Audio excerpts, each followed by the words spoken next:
오늘 말씀을 함께 읽겠습니다. 그러나 이제 그리스도께서 죽은 자 가운데서 다시 살아나사 잠자는 자들의 첫 열매가 되셨도다. 사망이 한 사람으로 말미암았으니 죽은 자의 부활도 한 사람으로 말미암는도다.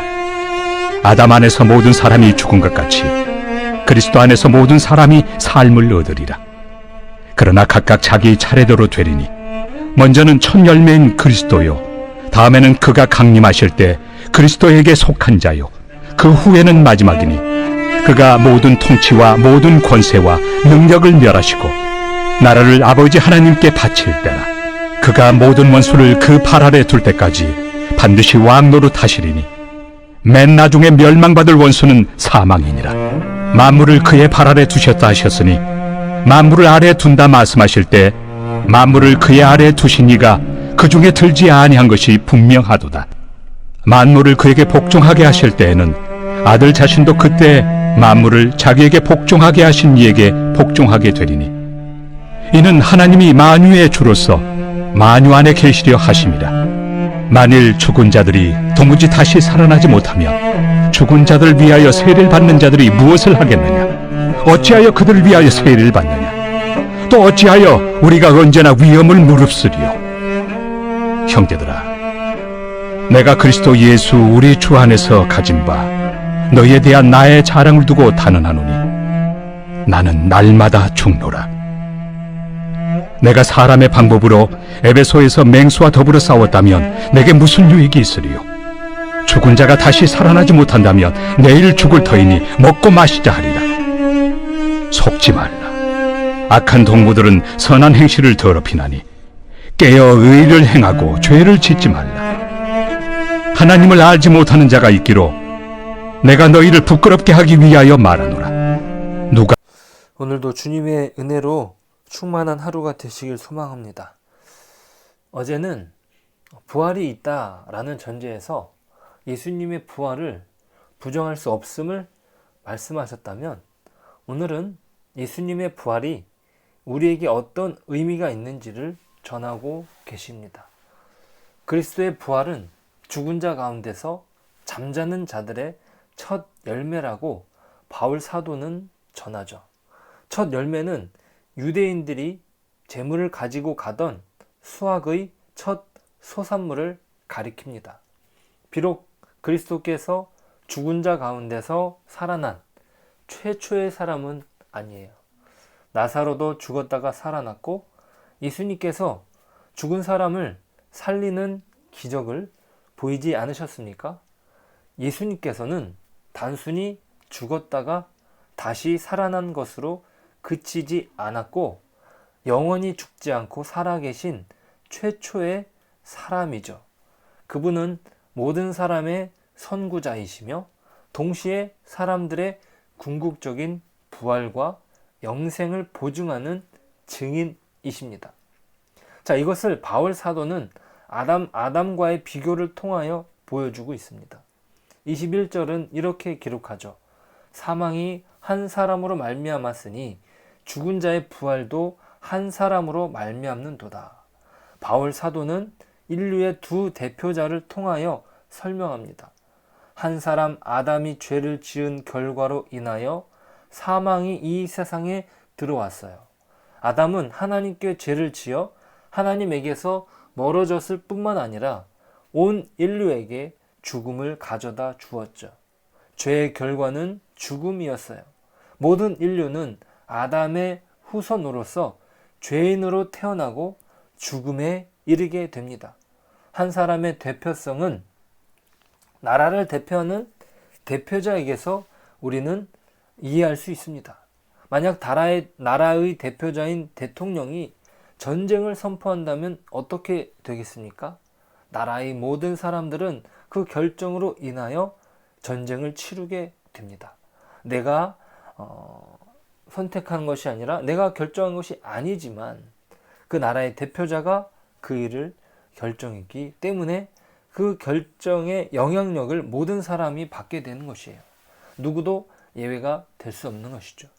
아담의 대표성은 온 인류를 죽음으로 내몰았습니다. 죽음은 결국 피할 수 없게 되었죠. 반면에 죄 없으신 그리스도의 희생과 부활은 그분의 희생이 자신들을 대신한 희생임을 믿음으로 받아들여 그분과 관계를 맺게 된 모든 사람들에게 죽음 가운데 부활을 가져다 줍니다. 그분을 믿는 사람들에게 새로운 삶을 얻게 될 것이에요. 이것이 그리스도의 부활이 잠자는 자들의 첫 열매가 되신 것의 혜택이죠. 사망으로 죽을 수밖에 없었던 인류에게 베풀어진 하나님의 은혜가 바로 예수 그리스도입니다. 진정한 생명은 그리스도 안에서만 찾을 수 있어요. 태어나면서 모든 인류가 선물로 받은 죽음을 무효화시킨 그리스도의 부활은 그분을 믿음으로 말미암아 영원한 생명을 선물로 받는 것이죠. 그런데 이 부활은 순서가 있어요. 먼저는 첫 열매인 그리스도이시고, 다음은 그리스도께서 강림하실 때 그리스도에게 속한 모든 사람에게 일어난다는 것이에요. 23절의 기록이 그렇죠. 이제 하나님께서는 부활을 통하여 세상에 대한 질서를 바로 잡으십니다. 그것은 24절의 기록처럼 모든 통치와 모든 권세와 능력을 멸하시고 나라를 아버지 하나님께 바치는 것이에요. 모든 것을 굴복시키는 부활의 능력을 소유하신 그리스도께서는 아들 자신도 하나님께 복종하는 것이죠. 이것은 온 우주가 죄로 인하여 혼돈 가운데 빠졌던 질서를 정돈하시며 창조주가 계획하신 바로 잡음이 이 마감되는 장면을 바울 사도에게 보여주신 것이에요. 오늘 바울 사도는 두 시편을 인용합니다. 25절은 시편 110편을 인용하죠. 시편 110편 1절이에요. 여호와께서 내 주에게 말씀하시기를 내가 내 원수들로 내 발판이 되게 하기까지 너는 내 오른편에 앉아 있으라 하셨도다. 이것은 모든 원수가 복종할 때까지 하나님께서 오른편에 앉혀 두실 왕에 대한 이야기죠. 메시아에 대한 이야기가 기록됩니다. 이 말씀이 이제 예수님 안에서 성취되었음을 바울 사도는 선언합니다. 27절에 인용된 시편은 시편 8편 6절이에요. 주의 손으로 만드신 것을 다스리게 하시고 만물을 그의 발 아래 두셨으니, 하나님께서 모든 것을 그의 발 아래 굴복시키셨다는 것이죠. 자, 여기에서 두 시편은요, 말하는 대상이 다르다는 것이에요. 시편 110편은 메시아에 대해서 말했고 시편 8편은 사람에 대해서 말한 것이에요. 시편 8편 4절은 바울 사도가 인용한 8편 6절의 그 위에 있는 절에서는 이렇게 기록됩니다. 사람이 무엇이기에 주께서 그를 생각하시며 인자가 무엇이기에 주께서 그를 돌보시나이까. 이렇게 기록하며 사람에 대해 서술한 것이에요.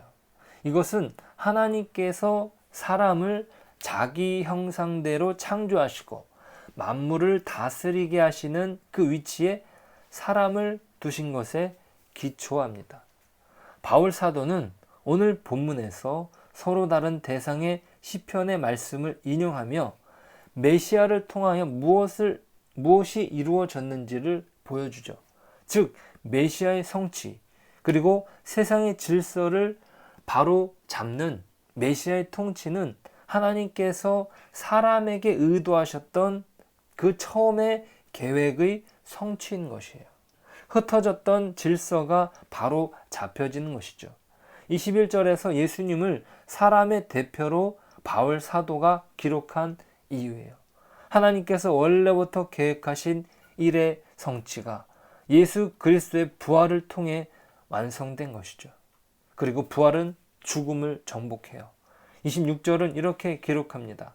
맨 나중에 멸망받을 원수는 사망이니라. 죽음은 하나님께서 창조하신 질서를 파괴한 주범이라는 것이죠. 하나님께서 이 세상을 창조하시고 부여하신 질서를 깨뜨린 장본인이라는 것이에요. 하지만 이 죽음은 예수님의 부활로 말미암아 정복되죠. 즉 하나님의 창조 질서를 회복시키는 것이라고 말할 수 있어요. 부활은 하나님의 재창조가 될 것입니다. 흐트러진 질서를 완전히 회복시키는 하나님의 능력인 것이죠. 이것이 바로 기독교의 완전한 소망입니다. 오늘 이 부활의 소망을 가지고 하나님께서 회복시키실 놀라운 재창조를 기대하며 나아가길 소원합니다. 우리가 이 땅에서 소망을 갖고 사는 것은 하나님이 이루실 그 재창조, 하나님께서 원래 우리에게 부여하신 그 창조의 질서가 회복되는 것, 그것이 부활로 말미암아 가능하다는 것을 우리가 소망하면서 이 땅에서 살아갈 수 있습니다. 우리의 삶이 죽음으로 드리운 어두운 그림자가 거두어질 그 그리스도의 새로운 질서를 바라보면서 오늘도 소망의 삶을 살아가는 저와 여러분 되시길 소원합니다. 기도하겠습니다. 하나님, 우리 안에 참 소망이 있기를 원합니다.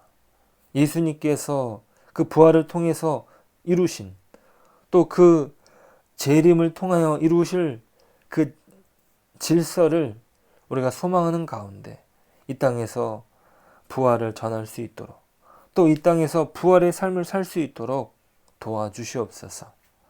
온전히 예수 그리스도를 통해서 이루어지는 그 참된 소망의 삶을 저희들이 또한 살아갈 수 있도록 오늘도 새 힘을 허락하여 주옵소서. 예수님의 이름으로 기도드립니다. 아멘.